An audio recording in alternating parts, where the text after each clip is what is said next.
Boa noite, irmãos. Que a graça e a paz do Senhor Jesus esteja sobre você nessa noite. Que alegria a gente poder ter esse domingo celebrando ao Senhor e ainda mais podendo ver nosso rostinho todo, não é? Eita, coisa boa, que negócio bacana, não é? Você está dando um sorriso bonitão aí que eu estou vendo, que está muito chique. E tinha muita gente que eu não lembrava mais só a parte de baixo, não do seu rosto, não, gente. Eu te vi hoje, estou te vendo, gente, está mais bonito. A pandemia foi substanciérrima para nós, que coisa boa. Louvado seja Deus por isso. Que bom que a gente pode cultuar o Senhor. Que bom que a gente pode celebrar juntos. Isso é dádiva do Senhor, é graça dele sobre nós. E a gente precisa louvar o Senhor, ser grato por isso. Então, que essa noite seja um marco para nós, de gratidão ao Senhor. Por tanto tempo que a gente ficou lutando e lidando com essa doença, com esse vírus, com as limitações. E hoje a gente poder, assim, estar num ambiente como esse, com essa liberdade, é graça do Senhor. Amém? Que o Senhor possa te abençoar, e nos guardar, e nos livrar, para que dias assim não voltem, em nome de Jesus. Eu quero convidar você a abrir sua Bíblia comigo, no livro de 2 Reis, capítulo de número 20, a partir do versículo 1.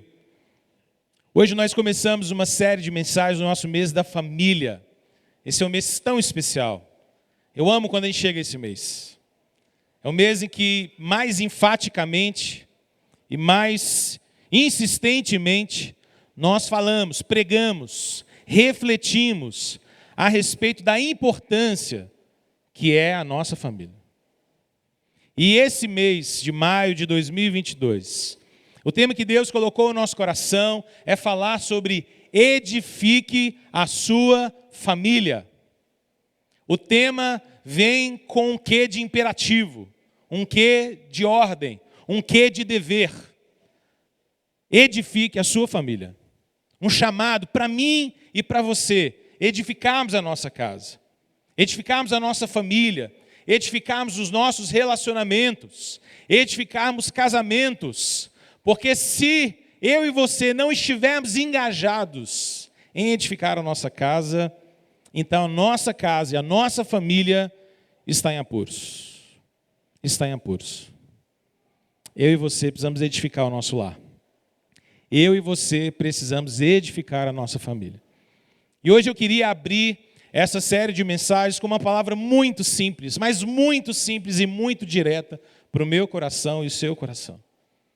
Essa noite eu quero fazer você refletir e tentar levar você a refletir sobre o fato de que cada um de nós aqui precisa se comprometer, desistir dessa palavra, consideravelmente, a cuidar da sua casa. Tem hora que a palavra não sai e aí a gente escolhe outra. Nós precisamos dedicadamente focar a nossa família. E é sobre isso que eu quero falar essa noite. Olha então na sua Bíblia, segundo livro dos Reis, capítulo de número 20, versículo de número 1.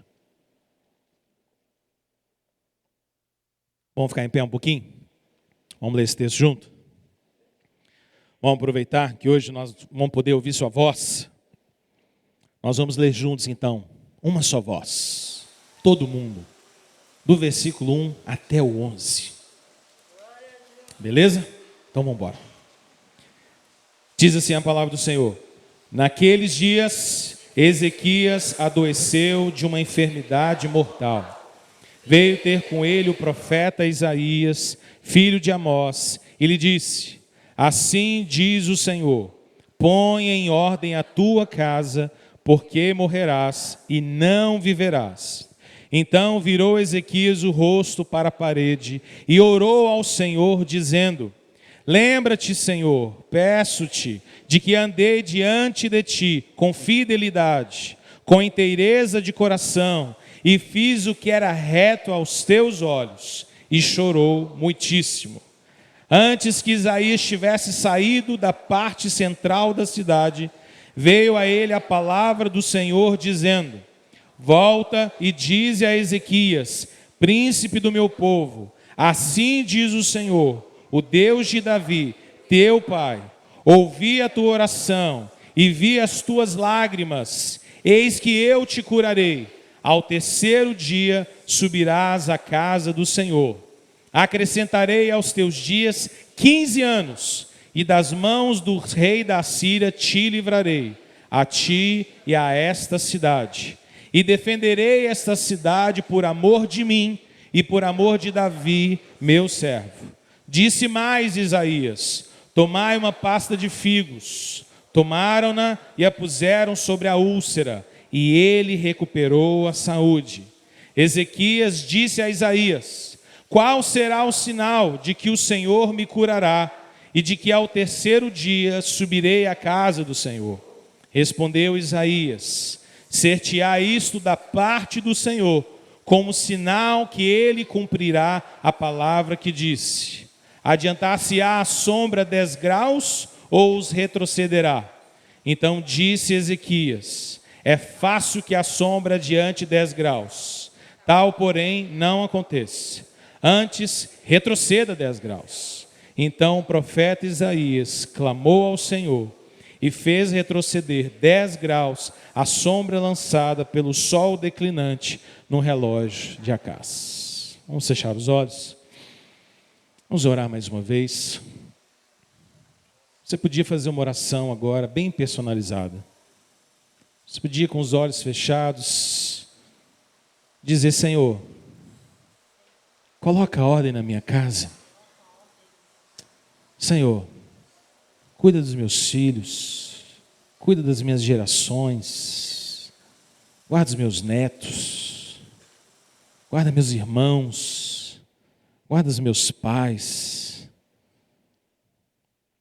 Oh Deus, nós te rogamos agora, Senhor, que o Senhor mesmo nos dê condição, Pai, de a partir da Tua palavra e da capacitação do Teu Santo Espírito, ó Deus, termos ordem no nosso lar, termos paz na nossa casa. Ó Deus, derrama sobre nossas famílias a Tua bênção e a Tua misericórdia, sobre os filhos dos nossos filhos, sobre as nossas gerações. Ó Senhor, marca a nossa história, e que a partir de nós haja lugar de recomeço, haja lugar, Senhor, de conversão, haja lugar, Senhor, para restauração em nome de Jesus. Ó Senhor, que feridas não tratadas sejam tratadas pelo Senhor em nome de Jesus. Ó Deus, que perdão que precisa ser estabelecido, que o Senhor mesmo nos dê condição, Senhor. Ó Pai, toma as nossas famílias, toma cada lar aqui, Senhor, em Tuas mãos. Nós te rogamos, em nome de Jesus. Amém. Pode se sentar, querido.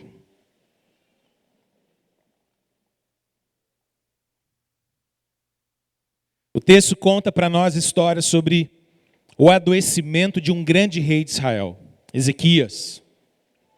O texto começa nos dizendo que Ezequias adoeceu, e a doença que Ezequias tinha e teve foi uma doença mortal. Essa doença, consequentemente, inevitavelmente, levaria Ezequias à morte dali a algum tempo. Ezequias sabia disso. E como qualquer pessoa, o coração de Ezequias fica tão aflito e tão apreensivo. Mas então, venha a Ezequias não apenas essa informação de que a sua morte era iminente, mas também uma palavra através do grande profeta Isaías, filho de Amós, dizendo: põe ordem na tua casa, Ezequias. Põe ordem na tua casa, porque você vai morrer, você não vai viver mais. Esse é um tipo de profecia tão direta, tão objetiva e ao mesmo tempo tão amedrontadora. Porque é muito diferente da opinião de um médico, que às vezes diz para mim e para você, diante de uma doença tão dolorosa, que nós temos alguns dias, alguns meses, alguns anos de vida. Essa é uma palavra que vem do próprio Deus. Ezequias, a sua doença é mortal e você vai morrer. Então coloque sua casa em ordem. Arrume seu lar. Informe as pessoas da sua família. Defina, organize. Você precisa pôr ordem na sua casa. O texto nos conta então que Ezequias vira o seu rosto para a parede e ele faz uma oração a Deus, muito semelhante a um clamor. Daqueles clamores que a gente encontra no livro dos Salmos. Ele começa dizendo no versículo de número 3, lembra-te, Senhor, lembra de mim, eu te peço. Lembra de como eu andei diante do Senhor com fidelidade, como o meu coração era íntegro, como eu fiz o que era reto aos teus olhos. E ele chorou, e ele chorou, e ele chorou muito, diz o texto. É interessante porque essa é uma das passagens em que a gente vê o Senhor respondendo uma oração numa velocidade impressionante. Porque os versículos 4 e 5 nos contam que Isaías, o profeta, não tinha nem sequer saído da parte central da cidade e Deus já fala para Isaías, volta, porque eu já ouvi a oração do meu servo e você vai dizer alguma coisa para ele. Isaías retrocede. Ele volta então, chega-se a Ezequias e diz, Ezequias, veio a palavra do Senhor a mim. E o Senhor disse. E a palavra do Senhor então para Ezequias é muito interessante.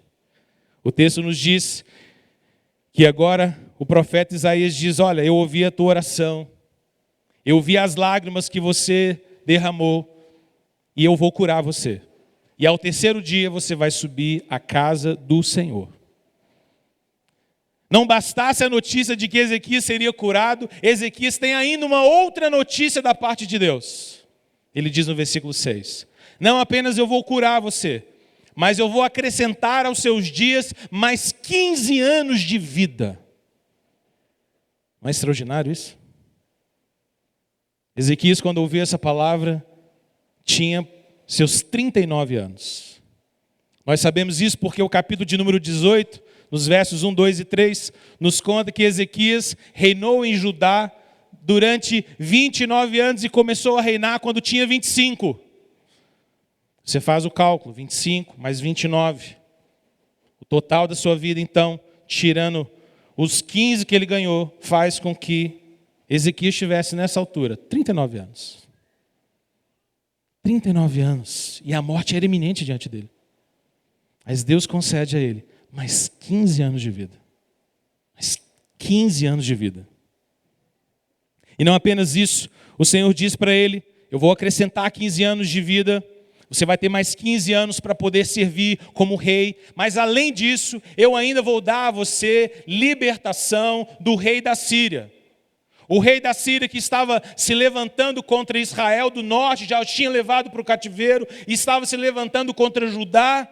E Deus diz, você vai prevalecer. Você irá prevalecer em todos os seus dias, em todos os anos que eu estou te concedendo. Então o profeta dá uma orientação tão simples. Ele diz, pega a pasta de figo, coloca sobre a úlcera e ela vai ser restaurada. Eles fazem exatamente assim. Ezequias é curado. Mas agora Ezequias olha para o profeta e diz, qual sinal o Senhor vai me dar? Qual sinal o Senhor vai me dar? E é interessante, essa é uma parte do texto muito curiosa, porque o profeta olha então para Ezequias e diz, tudo bem, o Senhor vai te dar um sinal. E o sinal que o Senhor vai te dar é que a sombra pode adiantar 10 graus no relógio, ou a sombra pode voltar 10 graus no relógio, você escolhe. Você precisa escolher. Eu acho Ezequias bem ousado aqui. Porque Ezequias olha para o profeta e diz, adiantar a sombra é fácil. É fácil. Claro, Deus só precisava mexer com o cosmo inteiro e alterar todas as leis para que a sombra arredasse um pouquinho para frente e que no relógio de Acas a sombra aparecesse um pouquinho adiante. Ezequias diz, para frente é fácil, eu quero para trás. E assim é concedido. A palavra diz então que o Senhor mesmo faz com que a sombra retroceda 10 graus no relógio de Acas. Essa é uma história intrigante. Essa é uma história inspiradora. Uma história sobre oração, sobre resposta. uma história sobre milagre, sobre poder de Deus, uma história sobre soberania divina, sobre todas as coisas, sobre a vida, sobre a morte, sobre o cosmos, sobre a criação. Mas essa também é uma passagem sobre família. Porque Deus dá mais 15 anos a Ezequias, e Deus dá uma ordem a Ezequias. Ezequias, você precisa colocar a sua casa em ordem. E quando a gente continua lendo essa história, o que nós faremos na sequência, a gente percebe que de alguma maneira, esses 15 anos de vida que foram acrescentados a esse grande rei de Israel, não foram anos bem aproveitados. O final da vida de Ezequias, os 15 anos finais da vida de Ezequias, não são 15 anos tão prósperos, tão maravilhosos, tão frutuosos quanto todo o restante da vida dele até aqui.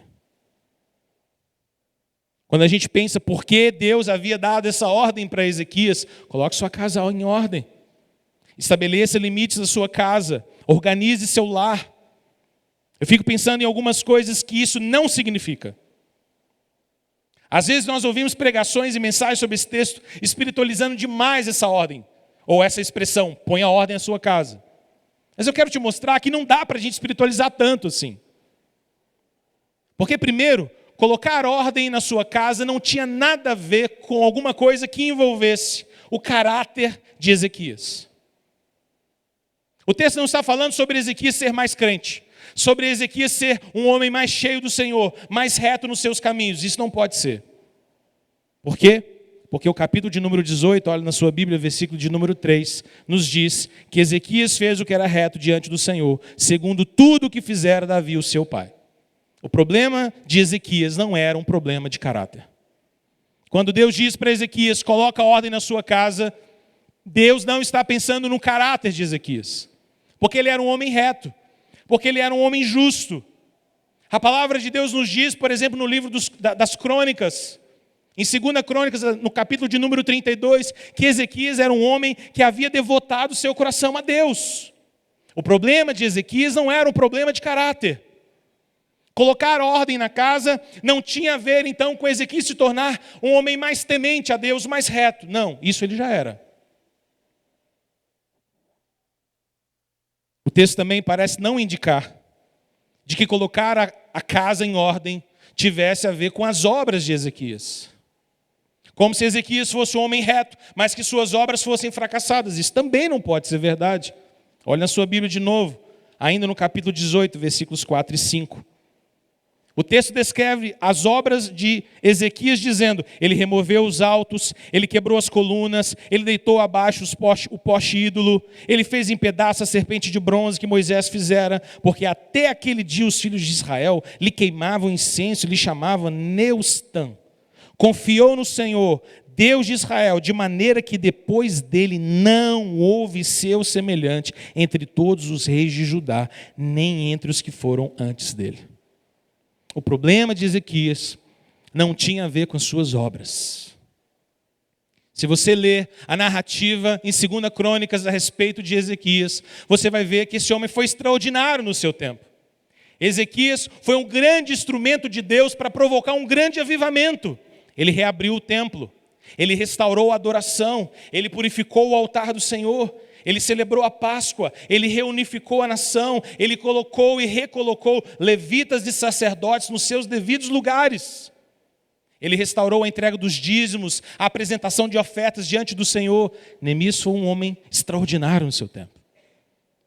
Quando Deus então diz para Neemias, coloque a sua casa em ordem, muito possivelmente, Deus não está pensando nas obras de Ezequias, ou Neemias querendo voltar.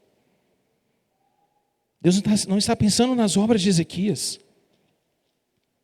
Mas o texto também parece que não indica para nós que o problema de Ezequias fosse falta de fé. Porque a gente poderia pensar, tudo bem, ele tem um bom caráter, as suas obras são maravilhosas, mas talvez ele fosse um homem que faltasse fé. Isso também não é verdade. Porque quando Senaqueribe, o rei da Síria, se levanta contra Judá, contra Ezequias, nós encontramos Ezequias agindo como um homem cheio de fé.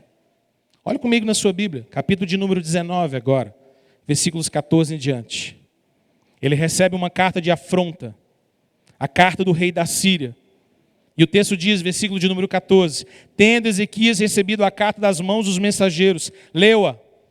Então subiu à casa do Senhor, estendeu-a perante o Senhor e orou perante o Senhor, dizendo: ó Senhor, Deus de Israel, que estás entronizados acima dos querubins, tu somente é o Deus de todos os reinos da terra. Tu fizeste os céus e a terra. Inclina, ó Senhor, o ouvido e ouve. Abre, Senhor, os olhos e vê. Ouve todas as palavras de Senaqueribe, as quais ele enviou para afrontar o Deus vivo. O que Ezequias faz é confiar em Deus. Os inimigos se levantam, mandam carta de afronta: nós vamos invadir vocês, nós vamos destruir vocês. Ezequias pega a carta, vai até a casa do Senhor, apresenta a carta diante de Deus e diz: Senhor, inclina os seus ouvidos, abre os seus olhos, porque essa afronta não é contra mim, é contra o Senhor. O problema de Ezequias também não é um problema de fé. Qual é o problema de Ezequias? Olhe comigo agora na sua Bíblia, no capítulo 20, a partir do versículo 12. Quero ler com você do versículo 12 até o versículo 19. Diz assim a palavra do Senhor: nesse tempo, Merodach-Baladã, filho de Baladã, rei da Babilônia, enviou cartas e um presente a Ezequias, porque soube que estivera doente. Ezequias se agradou dos mensageiros e lhe mostrou toda a casa do seu tesouro, a prata, o ouro, as especiarias, os óleos finos do seu arsenal e tudo quanto se achava nos seus tesouros. Nenhuma coisa houve, nem em sua casa, nem em todo o seu domínio, que Ezequias não lhe mostrasse. Então Isaías, o profeta, veio ao rei Ezequias e lhe disse: que foi que aqueles homens disseram e de onde vieram a ti? Respondeu Ezequias: de uma terra longínqua vieram, da Babilônia. Perguntou ele: que viram em tua casa? Respondeu Ezequias: viram tudo quanto há em minha casa, coisa nenhuma há nos meus tesouros que eu não lhes mostrasse. Então disse Isaías a Ezequias: ouve a palavra do Senhor. Eis que virão dias em que tudo quanto houver em tua casa, com que entesouraram os teus pais até o dia de hoje, será levado para a Babilônia. Não ficará coisa alguma, diz o Senhor. Dos teus próprios filhos que tu gerares, tomarão para que sejam eunucos no palácio do rei da Babilônia. Então disse Ezequias a Isaías: boa é a palavra do Senhor que disseste. Pois ele pensava: haverá paz e segurança nos meus dias. Você consegue perceber qual é o problema então de Ezequias aqui agora? Ele recebe uma comitiva da Babilônia. E o texto nos diz que esse emissário da Babilônia vem, esse rei da Babilônia vem com interesse de conhecer a respeito dessa cura, do que havia acontecido com Ezequias. E então ele chega no reino, no palácio de Ezequias, e Ezequias abre tudo. Mostra cada detalhe, cada tesouro, cada peça, cada prataria, tudo que ele tem, tudo. O profeta então se coloca diante dele de novo e diz: que homens são esses? De onde que eles vieram? O que você mostrou para eles? E Ezequias diz: eu mostrei tudo. Quando a gente lê esse texto, sem ler o seu texto paralelo de 2 Crônicas, capítulo 32, versículo 25, a gente não consegue entender exatamente o que está acontecendo. Mas o texto de 2 Crônicas 32, 25 e diante nos diz que Ezequias encheu o seu coração de orgulho e de vaidade. 2 Crônicas diz que Neemias não deu gratidão, não expressou gratidão ao Senhor por todos os benefícios que Deus tinha derramado sobre ele. O coração de Ezequias se tornou vaidoso. Ele se envaideceu. Veja o meu reino, veja as minhas obras. Eu sou o homem que ganhou 15 anos a mais. Eu sou um grande rei, eu sou próspero. Eu enfrentei Senaqueribe e venci. A Assíria não é poderosa contra mim, eu sou.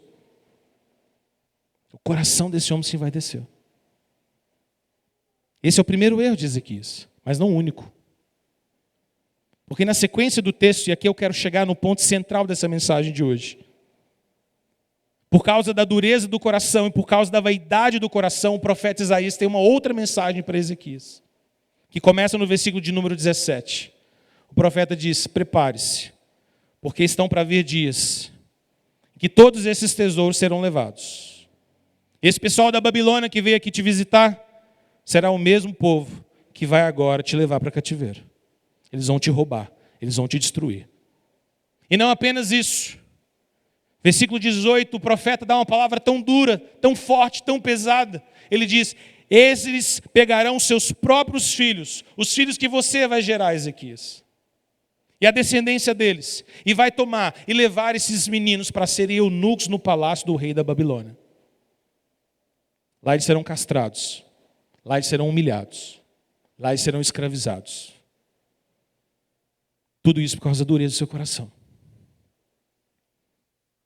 Mas o que mais me surpreende nesse texto, e esse é o ponto central que eu quero chamar a sua atenção essa noite, é para como Ezequias reage a essa palavra. Olhe comigo de novo, muito atentamente, para o versículo de número 19.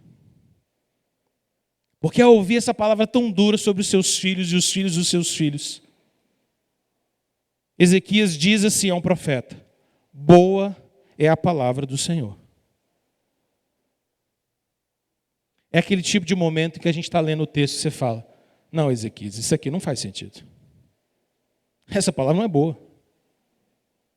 Essa palavra é triste. Essa palavra é desesperadora. Essa palavra faz com que o coração de qualquer pessoa com bom senso se quebre, se doa. Porque o profeta está dizendo: os seus filhos, os seus descendentes e os filhos deles serão levados para o cativeiro, serão escravizados e humilhados. Não, Ezequias, não é uma boa palavra, é uma dura palavra do Senhor. É uma pesada palavra do Senhor. Mas então, o redator de 2 Reis nos dá uma nota explicativa de por que Ezequias disse dessa forma. E a nota explicativa é: porque ele pensava, haverá paz e segurança nos meus dias. Você consegue entender o que está acontecendo aqui? É como se Ezequias estivesse dizendo: tudo bem, desde que não seja no meu tempo. A palavra é dura, mas pelo menos não é no meu tempo. A palavra é pesada, mas pelo menos não é nos meus dias. Pelo menos não é agora. Pelo menos não é comigo. Pelo menos não é debaixo do meu reinado. Pelo menos não é debaixo da minha autoridade. Se vai acontecer daqui para frente, eu não sei. O Senhor disse: dias terríveis virão, mas não no meu tempo. Ótimo! Boa palavra. A sensação que a gente tem quando a gente chega a essa passagem é que esse grande homem de Deus não se preocupava com algo fundamental na vida do povo do Senhor, desde o Antigo Testamento, no Novo Testamento e ainda hoje. Ezequias não parece preocupado com as futuras gerações. Ezequias não parece preocupado com aquilo que vai acontecer depois. Vive-se o agora, vive-se esse tempo, mas não depois. Como é que a gente fica sabendo disso?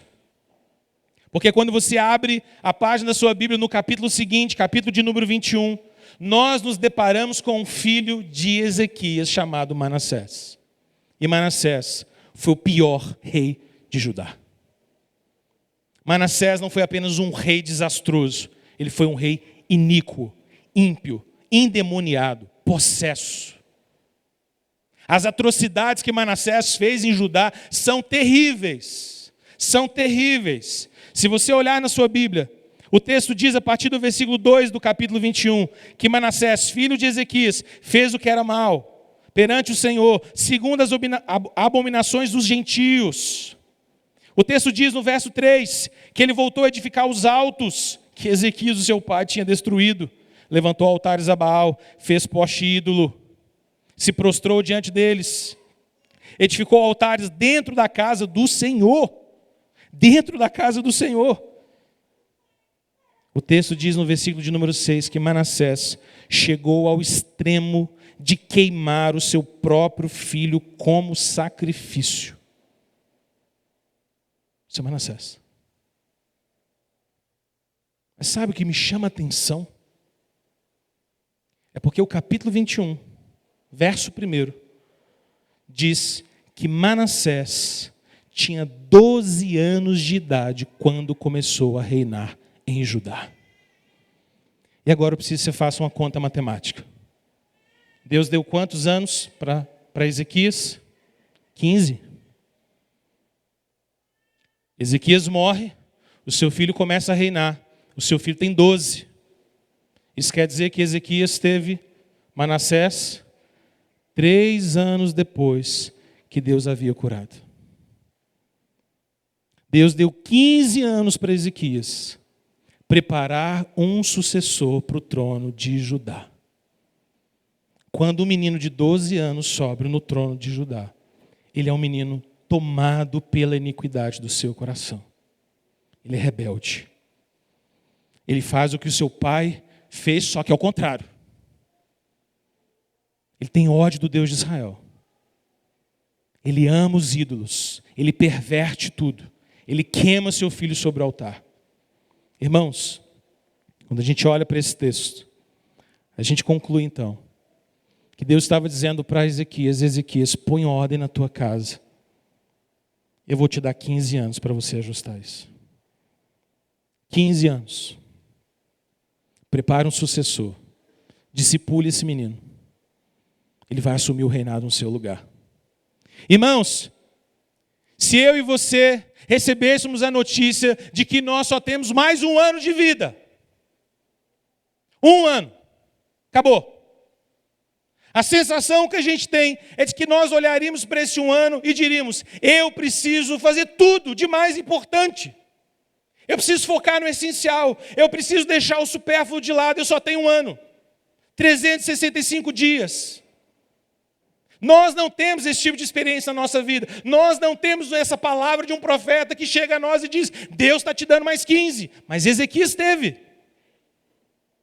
Quando esse menino nasceu no 3º ano da cura de Ezequias, a lógica, o que a gente espera quando a gente lê esse texto, é que Ezequias dedicasse cada minuto dos seus 12 anos restantes de vida para dizer: meu filho, você precisa ser discipulado, você precisa ser treinado, seu coração precisa ser do Senhor, você vai me suceder no trono e você precisa ser um rei segundo o coração de Deus. Mas o que a gente encontra é um garoto de 12 anos que odeia a Deus, que odeia o Pai. 12 anos. 12 anos. Irmãos, Ezequias é um homem extraordinário. As suas obras e a sua história é extraordinária. O livro de Reis, as crônicas, o profeta Isaías falam a respeito desse rei como um grande exemplo de um rei que reavivou a história do povo do Senhor. Mas assim como outros reis maravilhosos de Israel, como o próprio Davi,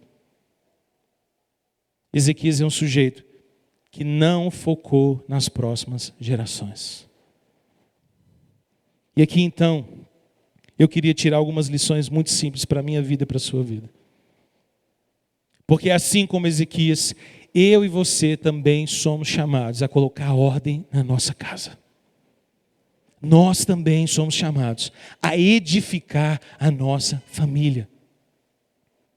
E eu quero então dar a você lições muito simples a respeito disso. E a primeira delas é: eu e você precisamos entender que devemos investir nas nossas futuras gerações. Esse é um chamado urgente para mim e para você. Nós precisamos investir nas futuras gerações. É claro, eu e você não podemos prever as decisões dos nossos filhos. É verdade, eu e você não podemos controlar o coração dos nossos filhos. Eu sei disso. Eu e você não podemos garantir que os nossos filhos na idade adulta continuarão servindo ao Senhor. Eu sei disso. Mas isso não pode ser desculpa para que eu e você deixemos de investir nas futuras gerações. Eu e você somos chamados a dar tudo pelas futuras gerações. Todo o nosso coração, toda a nossa dedicação precisa ser para investir na nossa família. Talvez você está ouvindo essa mensagem pensando: mas eu nem sou casado ainda, como é que eu vou fazer isso? Irmãos, a gente precisa se preparar para investir nas futuras gerações. Não é quando a gente tem problema, mas é antes de casar. Antes de namorar, antes de ter filhos, o nosso coração precisa estar comprometido com as novas gerações, dentro da nossa casa, na vida da igreja, Quando a gente chama as crianças aqui na frente, para mim é um dos momentos mais gostosos desse culto. Eu amo ver esse monte de menino aqui na frente. Amo ver. Porque é um investimento que a gente precisa fazer nas nossas futuras gerações. Porque se nós não investirmos, irmãos, pode ser que daqui a 40, 50, 60 anos não exista IPE mais para contar a história. Se a gente não investir nos nossos filhos. Quem é que vai segurar o bastão da fé? Quem é que vai continuar servindo ao Senhor? Se nós não investirmos nas futuras gerações, os nossos filhos não serão crentes como nós somos, e os filhos deles serão menos crentes ainda, e daqui a 1, 2, 3 gerações, não existe mais gente para segurar o bastão da fé. Porque nós deixamos de investir nas futuras gerações. Alguém já disse que os reis de Israel foram reis muito poderosos em conquistas e feitos, mas reis que esqueceram da sua casa. Homens e mulheres de sucesso, muitas das vezes, ganham o mundo inteiro, perde sua família. Ganham o mundo inteiro, perde sua casa. Nós somos chamados para investir nas futuras gerações. Se nós queremos edificar a nossa casa, se nós queremos edificar a nossa família, nós precisamos nos perguntar, nós estamos comprometidos, engajados, deliberadamente, em investir nas futuras gerações? Esse tem sido o nosso compromisso. Repito, eu e você não podemos controlar as decisões dos nossos filhos, nem garantir que todos eles serão crentes quando ficarem adultos. Mas o chamado para investir na vida deles é uma ordenança do Senhor para nós hoje. O futuro está nas mãos do Senhor, mas a ordem do presente é investir nas futuras gerações. Amém? Segundo lugar, não perca tempo. Não perca tempo. O tempo que nos é dado por Deus para edificar a nossa família é hoje. É hoje. O passado não é definitivo sobre a nossa história. Não é. Ezequias foi um grande homem de Deus, mas o seu pai era um homem terrível. O filho de Ezequias foi terrível, Manassés. O filho de Manassés, terrível também. Mas o neto foi uma bênção, Josias. O passado não define, nem garante o nosso presente. Você pode ter sido muito crente no passado, mas se você não continuar crente hoje, sua família vai desfacelar. Não é porque você tem uma linda história para trás que a sua família está garantida hoje, não, irmãos. Porque o tempo de nós investirmos na nossa casa é hoje. É hoje. Esses dias, conversando com alguns irmãos, falávamos sobre o perigo de crentes que vão chegando na vida adulta, vão avançando para o início da velhice e perdem a vitalidade da sua fé, porque começa a negociar com aquilo que é inegociável. Tome cuidado, porque o seu passado de vida com Deus não é garantia do seu futuro. O dia de investir na nossa família é hoje. É hoje. É agora. Esse é o momento. Deus deu para Ezequias 15 anos de vida. Manassés nasceu no 3º ano, depois da sua cura. Os próximos 12 anos era o tempo necessário para que Ezequias investisse na vida daquela criança e daquele pré-adolescente que começou a governar com 12 anos. Ezequias falhou no discipulado. E eu e você, se não investirmos hoje também nos nossos filhos, vamos falhar. Se nós não tomarmos cuidado, os nossos filhos com 8, 9, 10 anos, já começam a dizer que não vai vir à igreja, que não vai servir o Senhor. Irmãos, esse discipulado cabe a nós. É o nosso tempo, é o nosso discipulado, é o nosso investimento, é a nossa edificação. Terceiro lugar, eu não quero me prolongar demais. Foque na sua família. É simples, mas esse é um ponto importante. O que eu quero dizer a você com esse terceiro lugar, foque na sua família, ao primeiro sinal de problema, ao primeiro sinal de conflito, ao primeiro sinal de ruptura da estabilidade da família, da espiritualidade da família, pare tudo e invista na sua família, em nome de Jesus. Não existe absolutamente nada nesse mundo que seja mais importante do que você investir na sua casa. Nada, irmãos, nenhum sucesso, nenhuma promoção, nenhum ministério, nenhum investimento, nada é mais importante do que sua casa. O primeiro sinal, irmãos, pare tudo, congele. Deixe de lado o supérfluo, deixe de lado o insignificante, conserte aquilo que precisa ser consertado na sua família, no seu lar, na vida dos seus filhos, na relação entre irmão e irmão, na vida dos seus netos, em nome de Jesus. Porque muitas das vezes nós só buscamos a sabedoria de Deus quando está tudo desfacelado. A gente só busca orientação na palavra de Deus quando está tudo dividido, tudo quebrado, tudo machucado. Não, irmãos. O nosso foco é a família. Então pare tudo, puxe o freio de mão. Faça um conserto no lar, estabeleça paz no meio da família.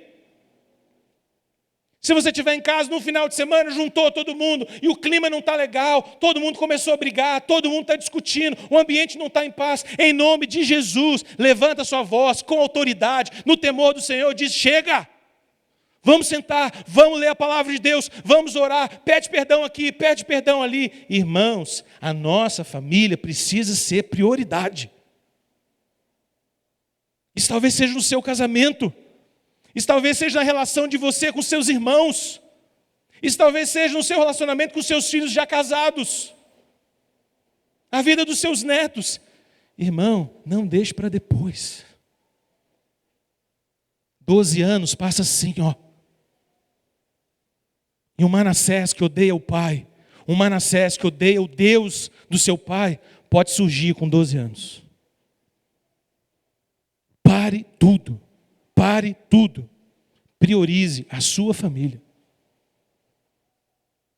Talvez você esteja me ouvindo aqui essa noite e você está exatamente nesse momento em que você está precisando parar. Parar. Foco em casa. Saia menos, converse mais, trate mais, leia a Bíblia, estabeleça dias de comunhão, procure os pastores, procure crentes mais maduros, procure casais abençoados, busque a Deus, leia sobre isso, compre livros sobre relacionamento, compre livros sobre casamento, compre livros sobre educação de filhos, leia a Bíblia todo dia, busque, ore, acorde de madrugada, faça jejum. Você precisa parar e focar na sua família. Se você não fizer isso, irmão, quando o desastre acontecer, nós só vamos poder chorar do seu lado. Lágrimas tão dolorosas. Lágrimas tão dolorosas. Porque já foi. Pare tudo. Foque na sua família. Quarto lugar, são 5. Estou quase acabando. Quarto lugar. Tome cuidado com as desculpas. Tome cuidado com as desculpas. O que eu quero dizer nesse quarto ponto é você tomar o cuidado para não edificar tanto a sua vida, a sua profissão, o seu sucesso pessoal, que você se esquece de edificar a sua casa.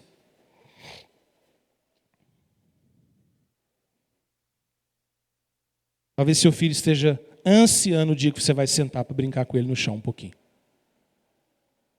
Você nunca tem tempo. Papai está trabalhando. Papai não tem tempo. Cuidado. Talvez seu filho esteja ansiando o dia que você vai chamar ele no canto, que você vai exortar ele, que você vai dizer não para ele. Porque você nunca fez isso. Talvez ele esteja no momento da vida dele, talvez no início da adolescência, na pré-adolescência, ansiando por você sentar e estabelecer determinados paradigmas e regras, e você ainda não fez isso. Talvez seu filho esteja ansiando para você acordar de madrugada, arrancar aquele Wi-Fi da parede e falar: ninguém vai dormir nessa casa de madrugada. Acabou. Quem paga o Wi-Fi sou eu. Quem manda no Wi-Fi sou eu também. Quanto tempo a gente vai ver os nossos filhos navegando em pornografia de madrugada e achar que os nossos filhos são santos, que estão fazendo pesquisa para a escola? Ninguém faz pesquisa para a escola de madrugada, gente. Ninguém. Se fizer, tem que cuidar desse menino que está doido.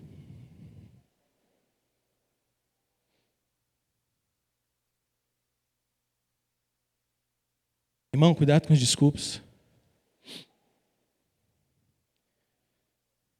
Dizer para o Senhor que a gente não teve tempo para discipular os nossos filhos é um tipo de resposta para Deus que só vai trazer juízo sobre nós. Porque a sua família é a sua prioridade. Essa é a incumbência que Deus te deu. Esse é o foco que Deus te deu. A gente precisa focar nisso. Não tem meias medidas. Não tem negociações. Às vezes o que cabe a nós é agir. É agir.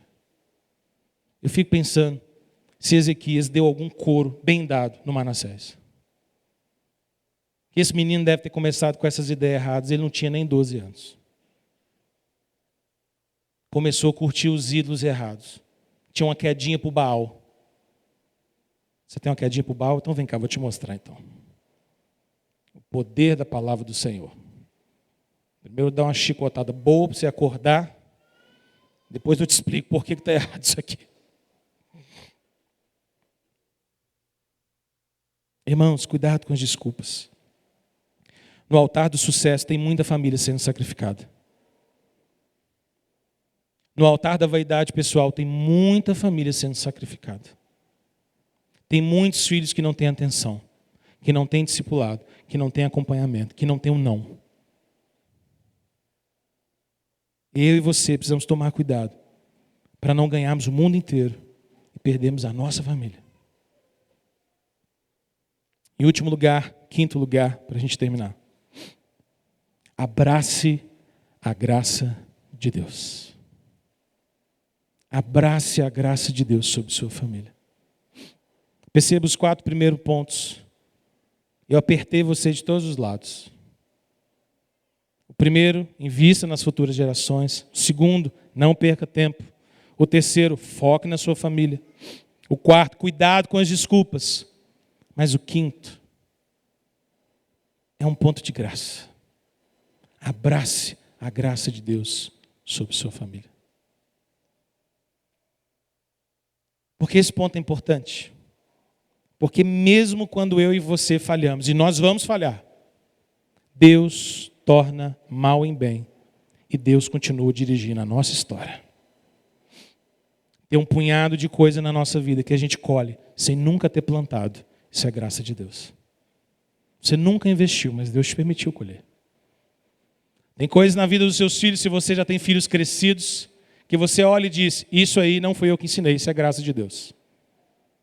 Isso aí eu não investi não, investi em muita coisa, mas isso aí, purinha graça. Deus torna o mal em bem. Manassés foi um rei terrível, mas ainda assim Deus preservou a linhagem do Senhor Jesus, através de Manassés, de Amon, de Josias e de outros reis de Judá, até chegar no nascimento glorioso do rei Jesus. Porque Deus continua tendo a história nas mãos, a despeito das minhas falhas e das suas falhas. Abrace a graça de Deus. Abrace a graça de Deus, porque na educação de filhos, no cuidado com a família, nós não temos a nossa família edificada só quando a gente acerta. Quando nós erramos também, mas temos consciência da graça de Deus e pedimos perdão, Deus usa até os nossos erros para transformar a nossa casa. Peça mais perdão pelos seus erros na sua família. Abrace a graça de Deus. Mesmo você, pai, quando errar com seus filhos, como a Escritura nos diz, não provoque seus filhos a ira, abrace os filhos, diga: eu errei com você. O papai errou, a mamãe errou, eu não devia ter feito isso. Porque esse ambiente de graça, de perdão, de cura, de reconhecermos a nossa fraqueza, o nosso pecado, as nossas limitações, é o ambiente que Deus transforma o nosso lar e a nossa família. Queridos, há tantas famílias no nosso meio que só precisam de graça para você restaurar e consertar coisas que não estão funcionando bem. Peça perdão. Baixa o ego. Aceite, seja simples. Seja mais humilde. Abrace, perdoa, conserte. Diga, eu errei. Ah, como isso pode ser transformador na nossa casa. Abrace a graça de Deus. Em nome de Jesus. Vamos orar?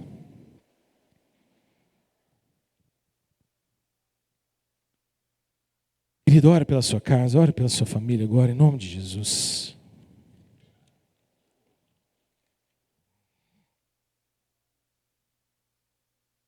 Ora para que Deus cuide do seu lar. Ore pelo seu futuro lar.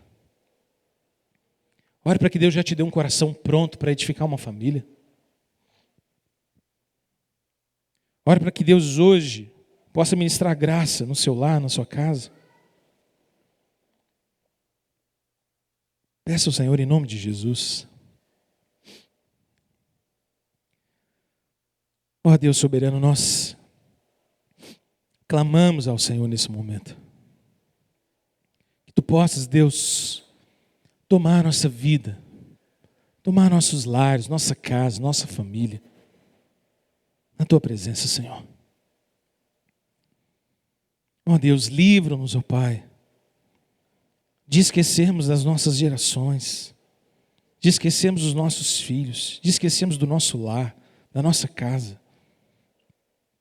E sermos tomados, ó Deus, por tantas preocupações desse mundo. Focarmos em tanto sucesso que esse mundo pode nos dar. E esquecer de investir naquilo que é tão importante, tão essencial, que é a nossa casa. Senhor, dá-nos a Tua graça em nome de Jesus. Nós sabemos, ó Deus, que nós não podemos controlar o coração de ninguém, nem garantir decisões futuras, é verdade, Senhor. Mas o chamado do Senhor para nós hoje é esse. Ensina a criança no caminho que deve andar. Inculque nas futuras gerações. Ensina os filhos no caminho do Senhor. Ó Deus, esse é o nosso chamado. Isso é que nos cabe hoje, agora, no tempo chamado hoje. Então nos capacite, Senhor. Colocar a nossa casa em ordem. Colocar a nossa casa no caminho do Senhor, em nome de Jesus. Deus, eu oro por famílias que aqui essa noite talvez tenham chegado com corações tão apertados. Famílias, ó Deus, que foram atacadas por tanta coisa, Deus, que se levanta contra os nossos lares. E gente que precisa, Senhor, da Tua graça, que precisa de renovo, de restauração, de edificação. Deus, tem misericórdia de nós, Senhor. Ajuda-nos, ó Deus, a continuar edificando, a continuar investindo, a não cessarmos, ó Deus, de falar, de inculcar, de investir, crendo e sabendo que o Senhor tem cuidado de nós, tem cuidado da nossa família, e as promessas do Senhor são para nós e para os nossos filhos. Ó Deus, dá-nos a Tua graça em nome de Jesus. Essa é a nossa oração nessa noite. Amém. Amém.